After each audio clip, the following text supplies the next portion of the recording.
comes. So nearly 10% of the adult population have CKD. It's alarming, isn't it? Affects almost 10%. Some say 10 to 15%. Commonly seen in older patients with long-standing diabetes is probably the commonest cause of CKD. Diabetes, next hypertension. Afro-Caribbeans and Asian populations are at greater risk. What's the definition of CKD? Chronic kidney disease refers to kidney damage for 3 or more months, number 1. Secondary to structural or functional disorders, number 2. Or disease that presents with an estimated GFR, glomerular filtration rate, less than 60 ml per minute on 2 separate occasions. So just know this definition. We may ask in the essay, what is the definition? So let me repeat it. One important point is more than 3 months. Secondary to either structural damage or functional disorder. Sometimes you can't see the structural damage, just simple proteinuria, functional problem only. So more than 3 months. Again, you don't need to memorize what there are stages in chronic kidney disease. 1, 2, 3, 4, 5. In 3, there are 3 AB. You don't need to memorize, just understand this depending on the GFR. So remember, 1 and 2, you don't have much clinical. So this is depending on the GFR. More than 90, the stage 1. 60 to 89, GFR, stage 2. Then this much. And last one is the end-stage renal disease. This is the real kidney failure. So initially, normal or even increased glomerular filtration rate, GFR may be high with evidence of some kidney damage. I will tell you what the kidney damage is. Then second one, slightly decreased GFR, patient looks normal with other evidence of kidney damage. So here, basically they looks normal. GFR is either high or even little slight decrease in GFR. They look perfectly okay. But there should be evidence of kidney damage, structural or functional damage. I will let you know what is the structural or functional damage. Thereafter, symptom starts, and at last you have end-stage kidney disease. Right. Maybe you can memorize this one. You don't need to know 3A, 3B, but 3 is enough. Again, this part also you don't need to know, but at least know higher the albumin urea. It's called albumin creatinine ratio. If it is high, high risk of dying, high risk of major problem. So they divide the albumin creatinine ratio. Basically, you can say albumin, urine albumin, into 3 categories: less than 3, 3 to 30, more than 30. Higher the albumin, higher the risk. So just know that, that's enough. This is not to memorize, to understand only. Right. What is this? These first 2 stages I mentioned, there is evidence of kidney damage. What are they? What are these kidney damage? These are the one. Proteinuria, number 1. It's one of the major risk factors. Proteinuria itself, when you lose protein through the kidney, that itself will damage the kidney. So proteinuria, hematuria, structural abnormalities like reflux nephropathy, congenital problem like renal dysgenesis. I think this other one is polycystic kidney disease. And abnormalities detected by renal histology, biopsy. So these are the, sometimes you can have this damage, but the GFR looks normal or slightly decreased.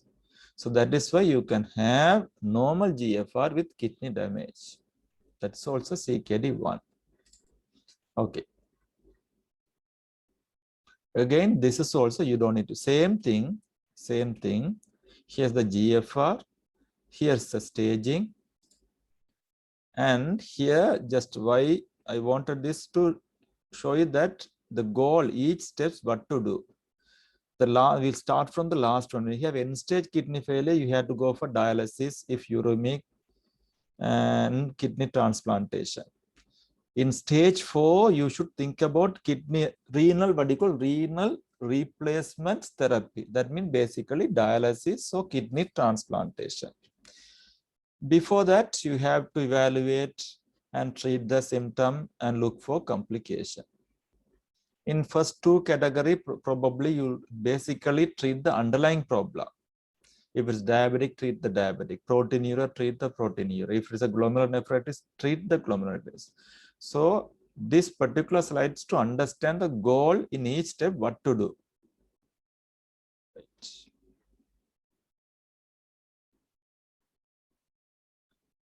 Again, as I mentioned, first two stages, no symptoms. No symptoms, nothing much, only there may be a subtle damage, kidney damage. 3 and 4, you will get some kind of a clinical and laboratory complication. Some symptom may be there, loss of appetite, nausea, that kind of thing. But stage 5, which is the end stage kidney disease, you have all kind of symptoms. I will let you know what are the symptoms. So that's the time you have to think about. So maybe stage 4, when it comes to stage 4, you should think about what you call renal replacement therapy. That means dialysis and kidney transplantation. Last stage is end stage kidney disease. So end stage renal disease, ESKD or ESRD. Pathophysiology, basic, there are two things you should know. One thing is there should be something to initiate the CKD. It depends on the etiology. For example, there may be a genetical abnormality. Maybe some polycystic kidney disease, or there are many other genetic problem that will initiate the CKD, the kidney problem.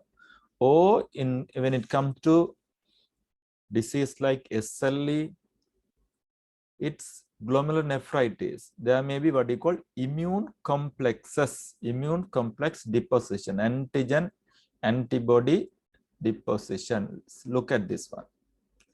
See, this is antibody antigen immune complex deposition in the, this is glomerular based glomeruli. So that may be that can happen in SLE. Or there may be a toxin exposure to toxin and drugs.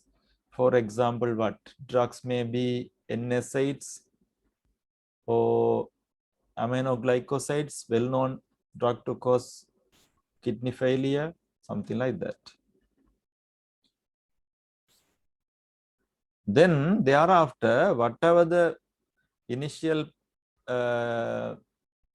stimulus for the CKD, rest there will be whatever the cause, there will be what you call hyperinfiltration and hypertrophy of the remaining viable nephrons. There will be hyper because that are common consequence following a long-term reduction of renal mass. When there's a damage to some of the glomeruli, what will happen is rest of the glomeruli will have more workload.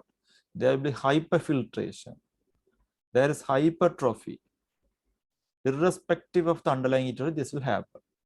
Then later what will happen? There's a sclerosis and dropout of the remaining nephron. Look at this one. This is what happened. This is the normal glomeruli. There is hyperfiltration, hypertrophy, he enlarged arteriole, there is sclerosis. This is what happens in CKD. So remember this term, hyperfiltration and hypertrophy, and you have high GFR, and later there is sclerosis and dropout of remaining nephrons and kidney failure. So what are the causes of kidney failure? Probably the commonest is diabetic nephropathy. Very, very important. I will on and off, I'll let you know what are the important topics. So just note it down if you want, or otherwise keep inside you in the brain. So diabetic nephropathy, probably the commonest and very, very important topic.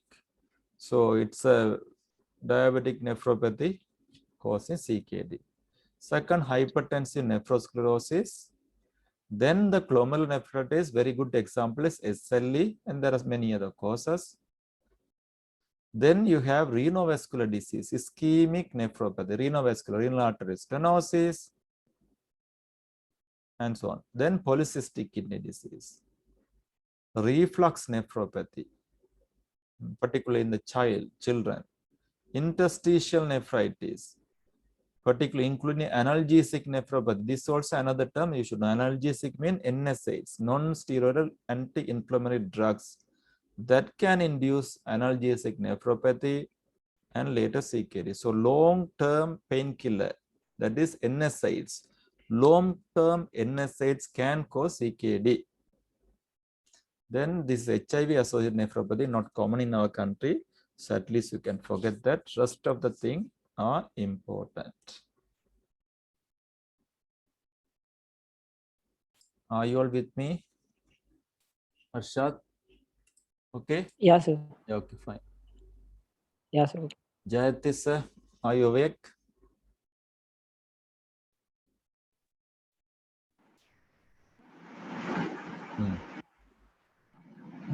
He's awake, I think.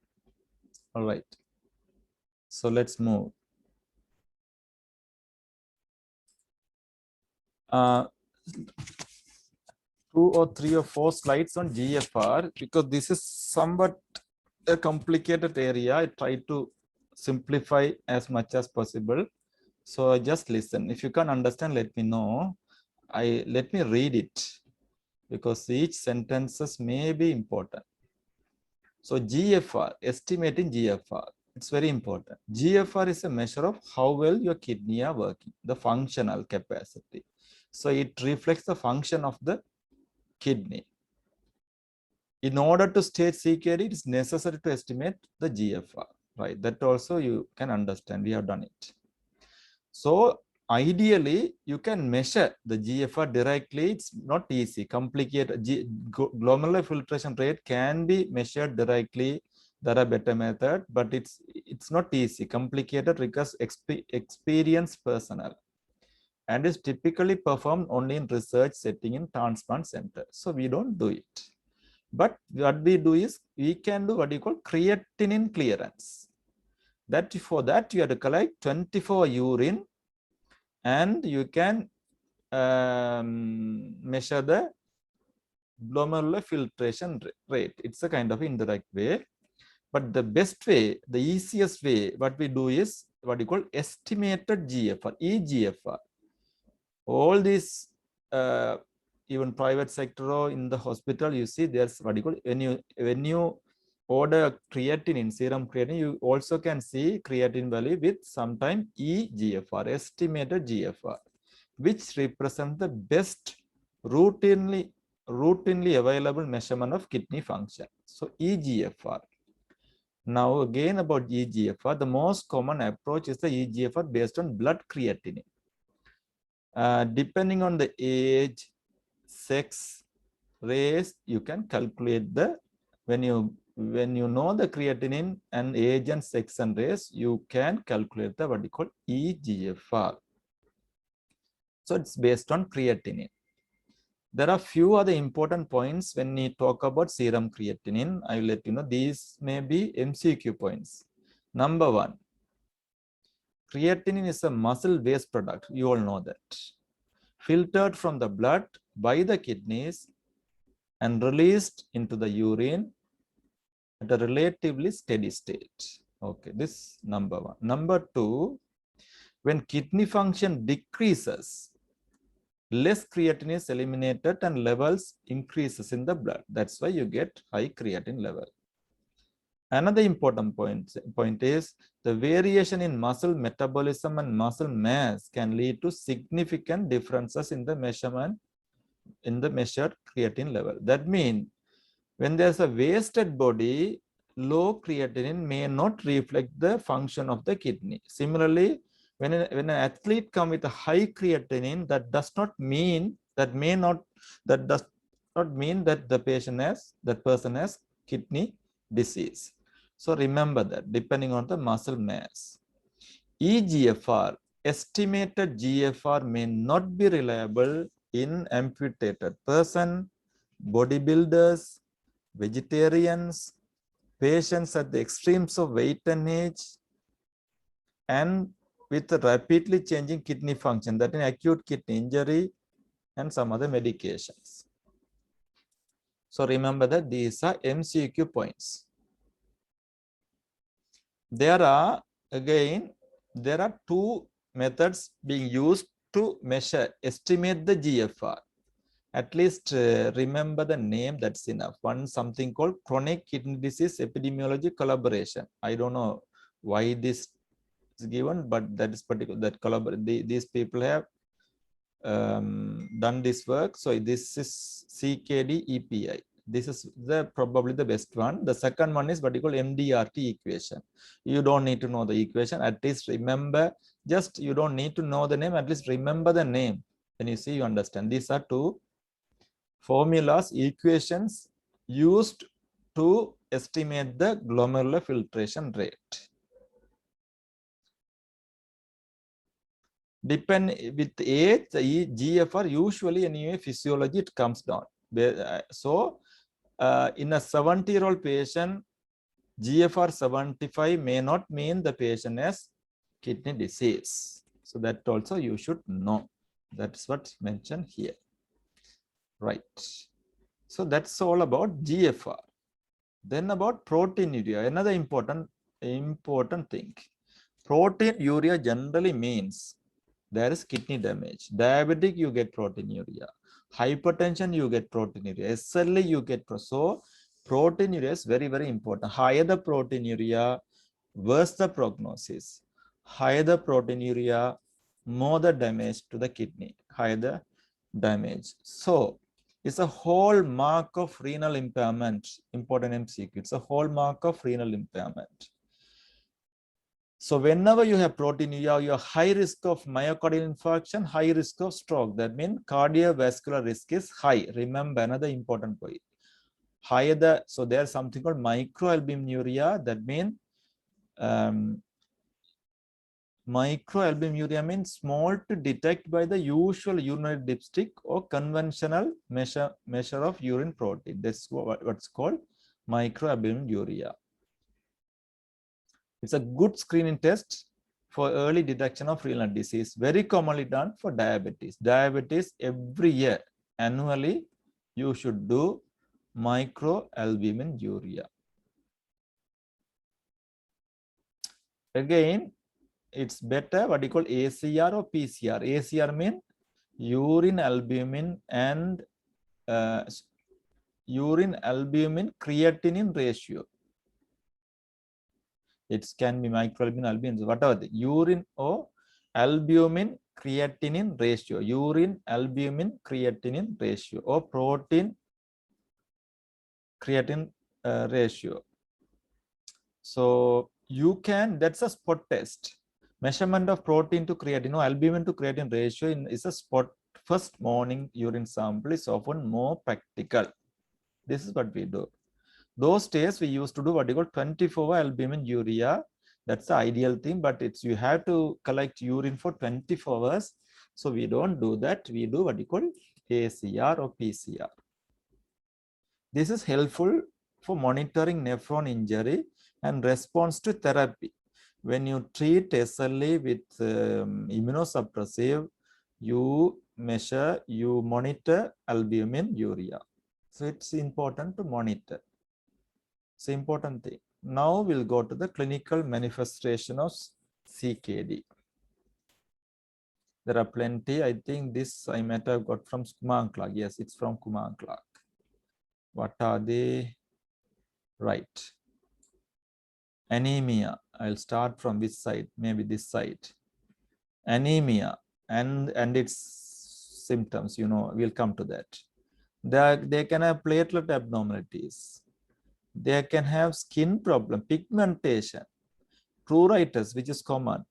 Pigmentation, if you see their skin, it's not normal. They're little pigmented. A different skin texture you can see. The color also different. They can have, it's very common.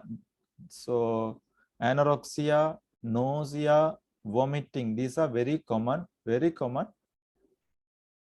clinical features of end-stage kidney disease. Diarrhea is not common.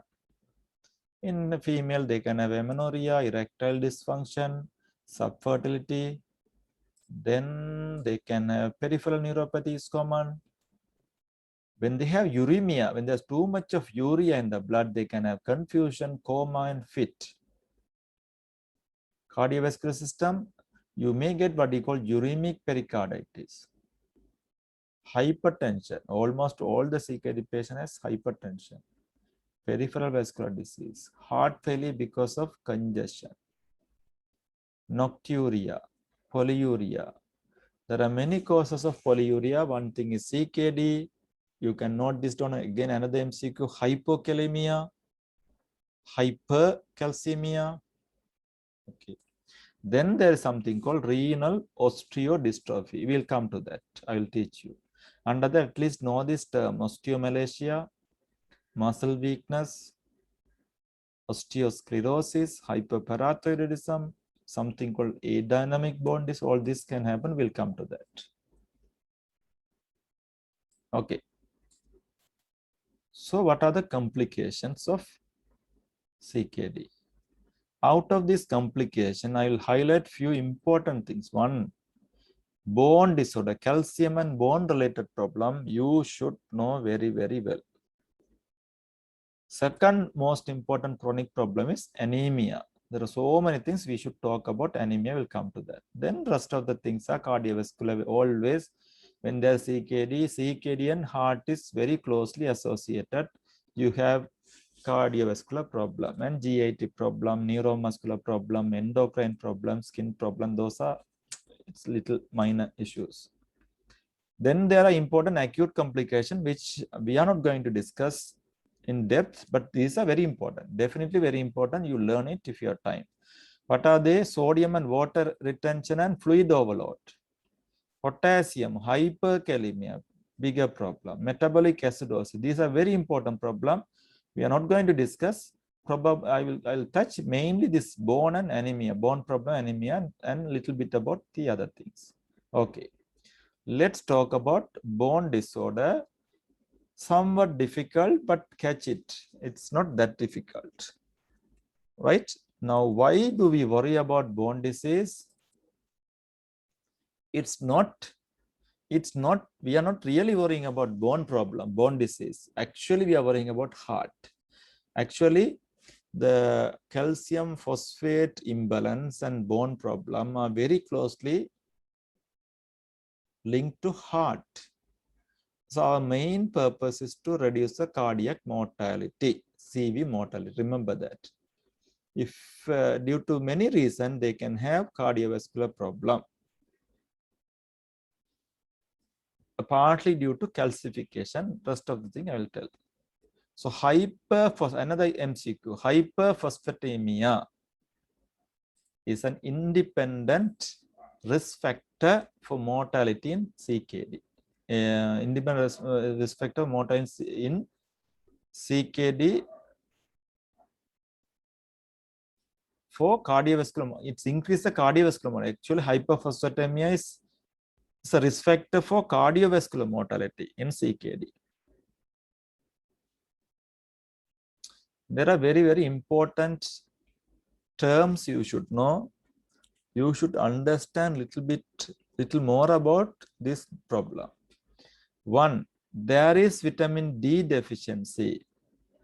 Know the physiology, as it's I can't cover everything today, but again, you may get questions on the physiology of vitamin D.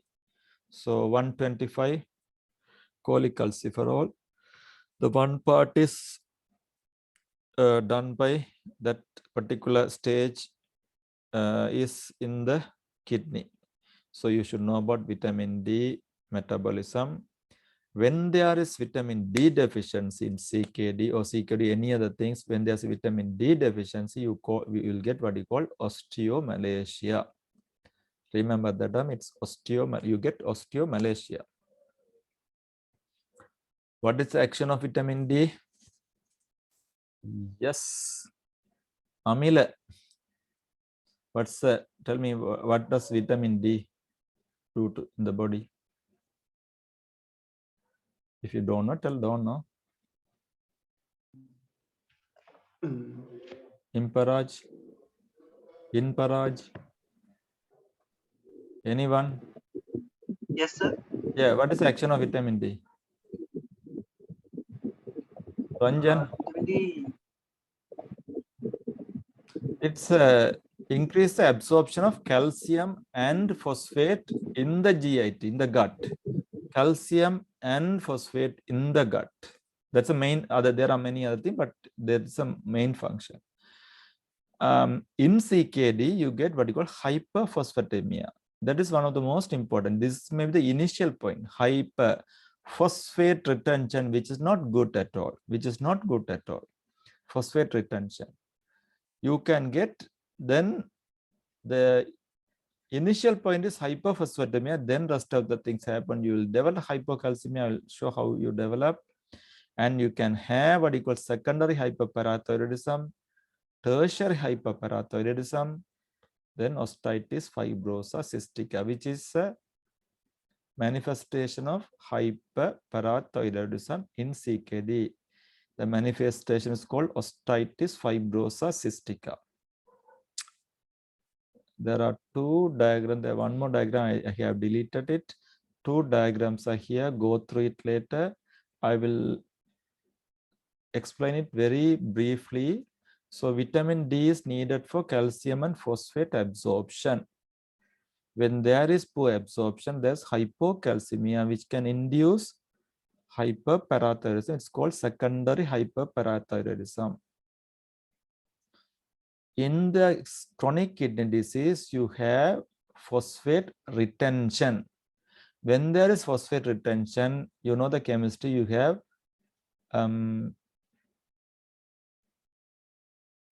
phosphate retention, then you have that itself can induce hyperparathyroidism, again secondary hyperparathyroidism. With that, you can have hypocalcemia. Then there is impaired mineralization of bone. When there's hyperparathyroidism, we try to normalize the calcium by resorption in the bone. There's a bone resorption. This is one part. There are few important terms I would like to let you know, at least few terms. This is a good diagram, but don't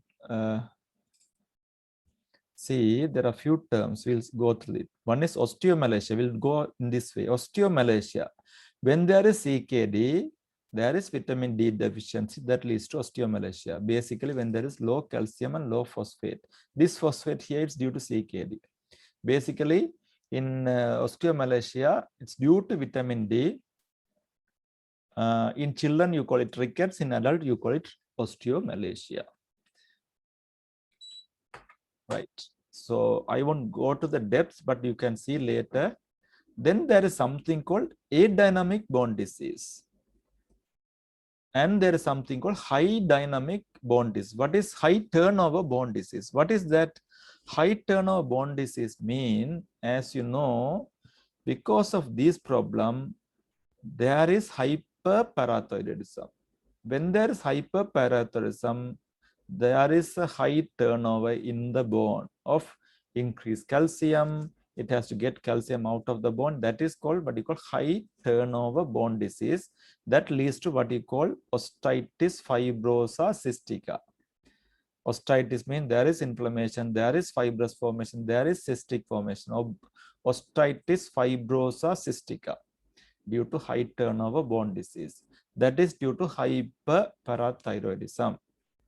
So initially what happens is there is secondary hyperparathyroidism just to normalize the calcium. Then when it keeps on going on like that, when the parathyroid gland is stimulated for a long time, then it starts autonomous secretion of parathyroid hormone by the gland itself without any stimulus. It's called tertiary hyperparathyroidism. Tertiary hyperparathyroidism, that's here. Adynamic bond disease is when you give, sometime, most of the time you give calcium carbonate, not to actually normalize calcium. I'll come to that. So when you treat with calcitriol, that means vitamin D derivatives or calcium, what happens? You suppress all these high turnover parathyroid hormone. That leads to, when there is suppression, there's something called adynamic. There is suppression of this high turnover. It's called adynamic bond disease. This is basically iatrogenic. When you give too much of calcitriol, when there's too much of calcium, when you give, this can happen, adynamic bond disease. Also, when you give too much of steroids, sometimes the transplant or due to the underlying disease, you may have to give steroid that causes osteoporosis. So all this can cause osteopenia. So it may look complicated, but at least try to, if you can understand what is osteomalacia, if you can tell what is, why and how the secondary hyperparathyroidism, how do you get tertiary hyperparathyroidism, what is adynamic bond disease, that's enough. And what is osteitis fibrosa cystica. If you are able to explain what it is, that's enough. So remember those terms and go through this. We may ask, I think there was a essay question sometime back asking, explain the changes which happens in CKD. In change, I mean calcium and phosphate or calcium bond related changes in CKD. So you should be able to answer that. I have already mentioned there is something called high turnover bond disease and adynamic bond disease. Okay. So that's what happens. Actually, I was telling that it is adynamic bond is, the problem is you give so much calcium, so this is suppressed. What will happen is the calcium will be deposited in the vascular, in the blood vessels, and it's called what you call ectopic calcification. I will show that. I will come to that later, or maybe I can show this.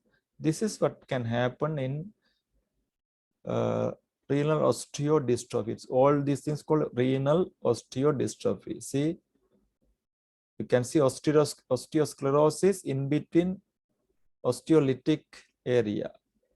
See, Rugger-Jersey spine. This is what you call Rugger-Jersey spine. In osteomalacia, you look like here, it's look like a fracture. It's not really a fracture. It's called pseudo fracture in osteomalacia. It's look osteomalacia. Right. So in CKD, you have to regularly check the calcium, phosphate, on and off. You have to check the parathyroid hormone and vitamin D, which we don't do regularly, but ideally, yes, you have to do. And again, you don't need to memorize. I just want to emphasize that depending on the stage, you have to monitor phosphate and calcium frequently. In early stage, maybe 6 to 12 months. In end stage, 1 to 3 monthly, you have to check the phosphate and calcium. But parathyroidism is an expensive investigation. So they are, again, you may have to check maybe 6 to 12 months or 3 to 6 months. Don't memorize these things. Just you all have to understand. That's why I mentioned here. Rugger-Jersey. This is what you call vascular calcification. Vascular calcification. So similarly, if the calcification happen in the heart here, coronary artery, you can get obstruction and MI, right? So adynamic bond disease, you can get this kind of a ectopic calcification. It's not good. You can get heart attack. So how do you treat this disease? So one trick is you have to reduce phosphate level in the blood. So you give what you call phosphate binders. You have to correct vitamin D deficiency. And you have to correct the unnecessary stimulation of parathyroid gland. Ultimately, if you can't do that, go for surgery. So I said phosphate retention is very, very important. It's a bad prognostic feature. So you dietary restriction of phosphate, what are they? These fruit juices, Coca-Cola, the soda kind of juices of drinks, and so on. Check the list. I have, you can check the list in the Google, the diet which contain phosphate. Then you give what you call phosphate binders, calcium carbonate. People usually think you give calcium carbonate to correct the calcium. No, we give calcium carbonate mainly as a phosphate binders. It binds a phosphate in the gut, so reduce absorption. There's something called cevilema and lanthanum. Here it is.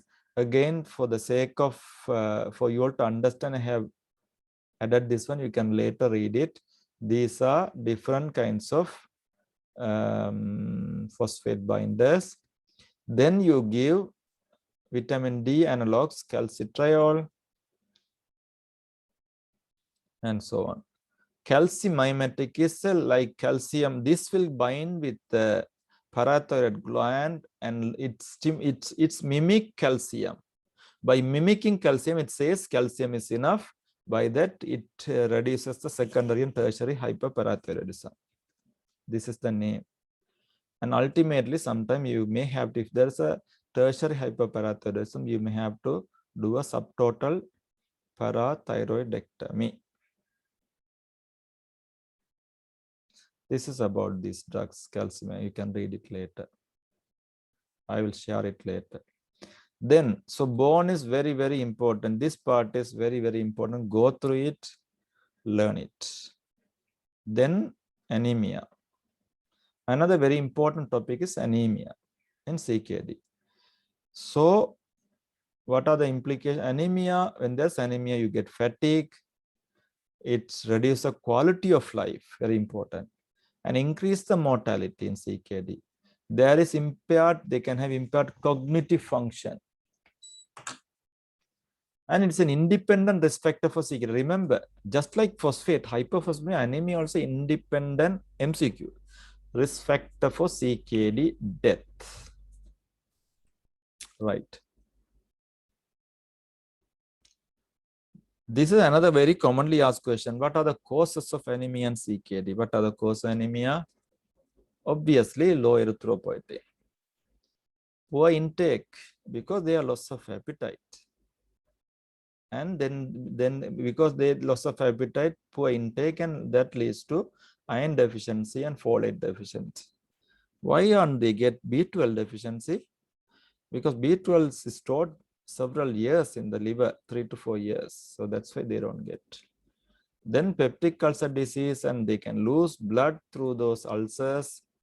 They can have bone marrow suppression due to uremia. Hyperparathyroidism can cause fibrosis in the bone marrow. I think part of osteitis fibrosa cystica. Sorry. Then inflammation, and CKD people can have short lifespan of red blood cells. You do lose blood when you are doing dialysis, and peptic ulcer, again I mentioned dialysis, you can lose blood. Now, a very important thing is when there is iron deficiency, when there is anemia, ultimately you may have to go for you have to start erythropoietin. So before starting erythropoietin, another important point, before starting erythropoietin, make sure there is enough iron store in the body. So you do serum ferritin, serum iron, and transferrin saturation. So ferritin will be low, but remember ferritin is an acute phase reactant. So in there's inflammation or infection, it can go up. Serum iron will be low. Transferrin saturation is high. Another MCQ, it's high in iron deficiency. So when you treat anemia, it improves the cognitive function, improves the muscle mass, and reduce unnecessary admission to hospital, reduce death, and slow the CKD progression. How do you treat? Number one, as I said, you first replace the iron. Oral is not preferred, IV is preferable because they have loss of appetite, they can have nausea, vomiting, so it's not a preferred way. So you give preferably IV iron. It's commonly given. Then you give erythropoietin, maybe weekly, once in 2 weeks. So different products are there. Go through it. You can give IV, or usually we give subcut, just like insulin we give subcut. When the anemia is so severe, you have to give blood transfusion. But you should try to avoid blood transfusion to those who are waiting kidney transplantation. Why is this Shamidini? Am I right? Why is that? Netma, why is that? Maybe the HLA antigens. Very good. Who is that? Good. Shamidini, huh? What's your name? Shamidini, sir. Shamidini. Good, Shamidini. So we try to avoid blood transfusion in CKD because they may develop antibodies when you keep on giving transfusion. Later, when you transplant the kidney, they may reject the kidney. Those antibodies not good. So we try to avoid blood transfusion. Another important point is when you give erythropoietin,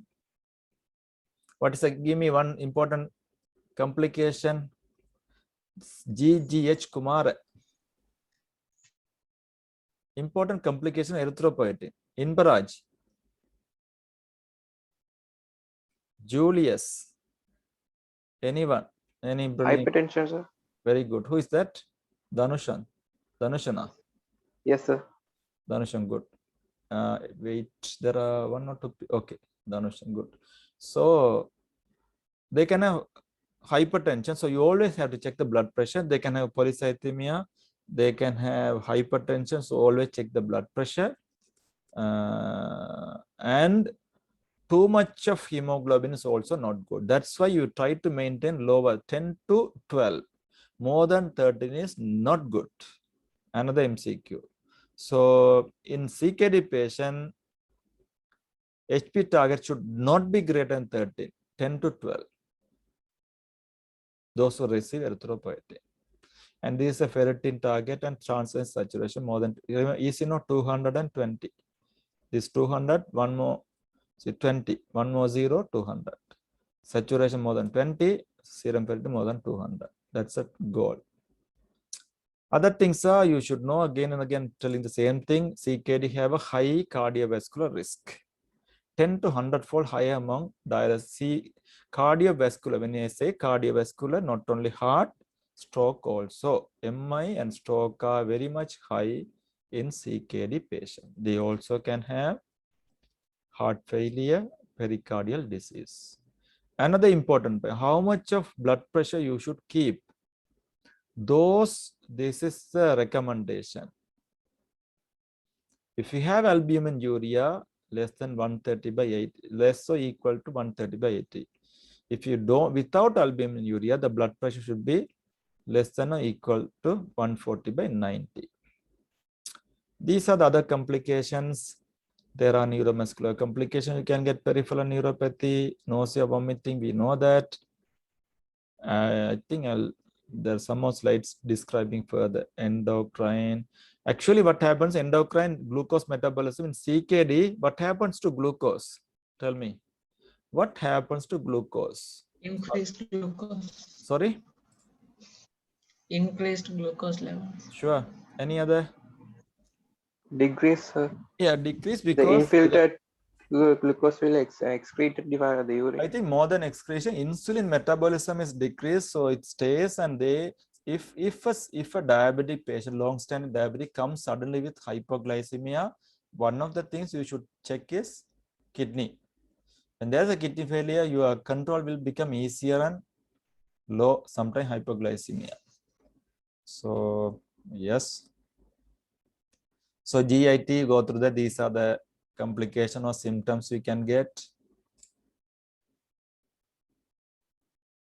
Neurology, altered mental abilities, seizure, coma, dialysis, what you call dialysis encephalopathy, peripheral neuropathy, something called restless leg syndrome. Go through YouTube and find it. Restless leg syndrome, muscle twitching, irritability, decreased ability to concentrate.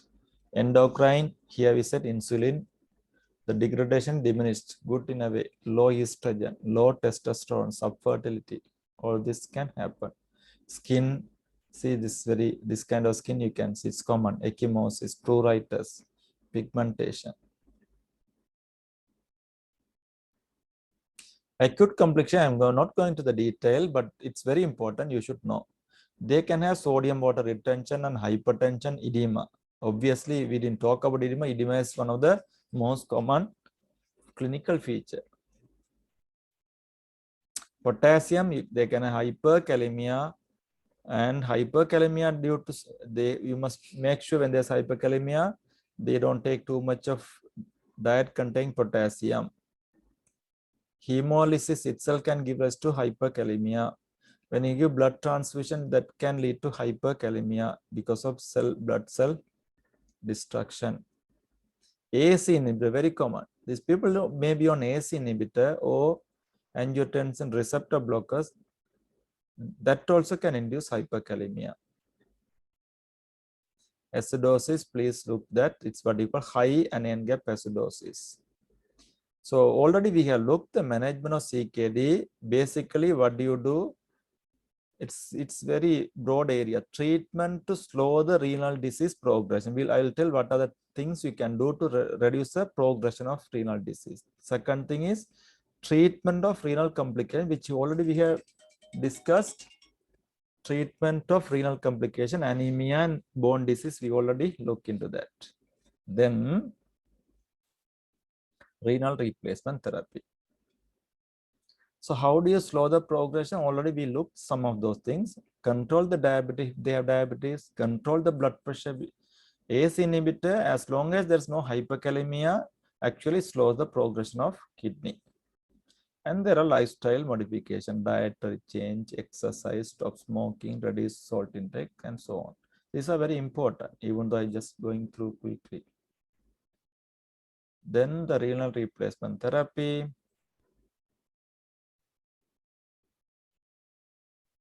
That is, when you say renal replacement therapy, dialysis and renal transplant. So I don't think we can expect too much from you all, but we do. And you should know a little bit about that's the mechanism. Peritoneal dialysis, those days when we were interns, register, we did. It's not, we don't do it here. One problem is hemodialysis is when the blood pressure is low, you can't do hemodialysis. Suddenly they may drop the blood and they may go into shock. So in that case, peritoneal dialysis is preferable. Or what you call CRRT, continuous renal replacement therapy. That's another thing you can add CRRT. Then kidney transplantation. Kidney transplantation mean, I don't know how many of you have seen. How many of you have seen kidney transplant? Raise your hand. How many of you have seen patient with kidney transplanted patient? Raise your hand. None. Raise your hand. Raise your hand if you didn't see kidney transplantation. Patient with kidney transplantation. Please, I just want to know. Raise your hand if you never see. Okay, all of you. Okay, at least you are listening. All of you, I want to see. Some of you didn't raise your hand. We'll see. Okay. Okay, if whoever who is not raised the hand, I am going to catch. Raise the hand whoever who didn't see kidney transplantation.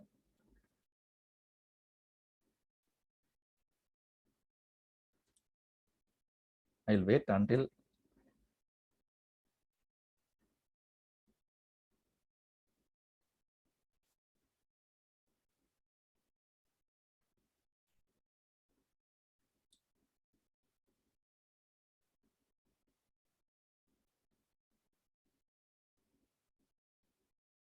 Dhanusha, where are you?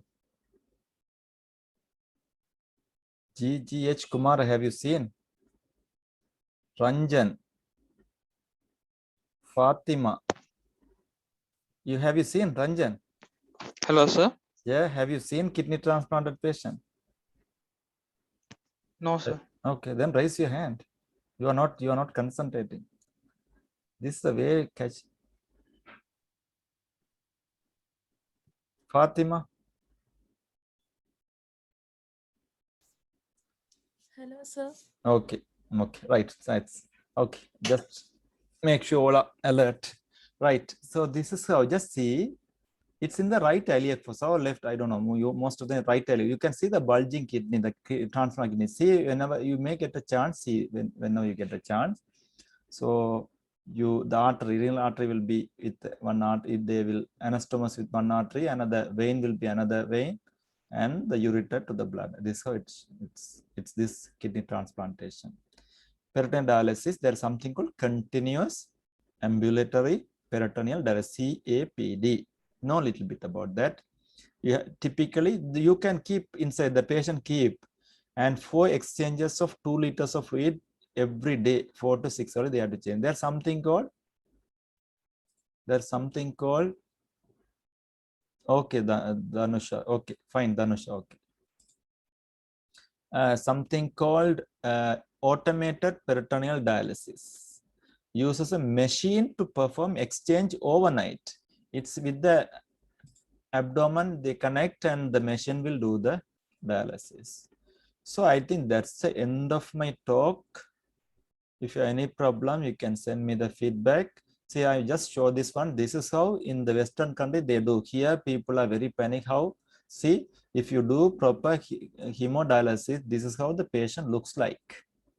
Very comfortable, just pleasant. It's very opposite to what the patient we are seeing in our region. This is the way it should be. If you do a problem is here, we can't, it's very difficult to do a proper dialysis regularly. So once a week, these people may get 2 to 3 times per week dialysis.